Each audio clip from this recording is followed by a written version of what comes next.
what we do in the midst of this sin-sick age that has rejected the gospel and perverted the gospel and replaced the gospel with that which is not the gospel is that we call out that wickedness. We call it by name. And we remind people of the good news of the gospel again and again and again until it tastes sweet to them. When people say, no, our problem is this, our problem is that, we say, no, our problem is that God created the world.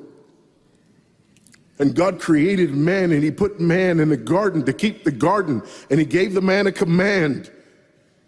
And he held that man to perfect, perpetual obedience to that command, and he promised him life if he kept it, and death if he didn't. And he didn't keep it, he ate. And because he ate, because of that one man, sin entered the world and death through sin. And everyone born from that man through ordinary generation inherited that man's sin nature. And because of that sin nature, sins proceed from it. And our world is broken because of that sin. And we stand guilty before a holy and righteous God. And we know that he's holy, and we know that he's righteous, and we crave justice. But the problem is that if God gives us justice, we all die. And so that God, in his goodness and in his mercy, sent forth his son, who was not born of ordinary generation, but was born of a virgin. Yes, the virgin birth matters. Why? Because if he's born of ordinary generation, he's born in sin. But because he's not born of ordinary generation, he's not born in sin. He's clean of sin. His record is clean. And he keeps his record clean. And he obeys God's law. And because he's fully God and fully man, he obeys the law of God on our behalf in his active obedience.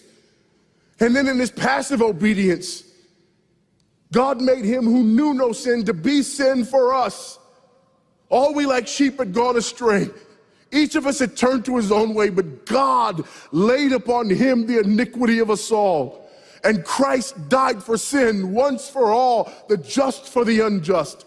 And God imputes our sinfulness to him. And he nails our sinfulness to the tree. And Christ dies and raises again on the third day for our justification. And there's another imputation. The righteousness of Christ is actually imputed to us so that God can be both just and the justifier of the one who places faith in Jesus Christ, so that all those who come to Christ may enter in. So that all those who place faith in Christ might be saved, but not only saved, but sanctified. Because he's the firstborn of many brethren. We're justified and we're adopted into the family of God. And we're sanctified, and as his children, we begin to bear the family resemblance. And we're further sanctified throughout this life by the very same gospel that saves us. Until one day when it's all said and done, we're not just saved from the penalty of sin. We're not just saved from the power of sin, but one day we're glorified and saved from the very presence of sin. That's the gospel that we preach. That's the gospel that we need. And that's the gospel that's more than enough.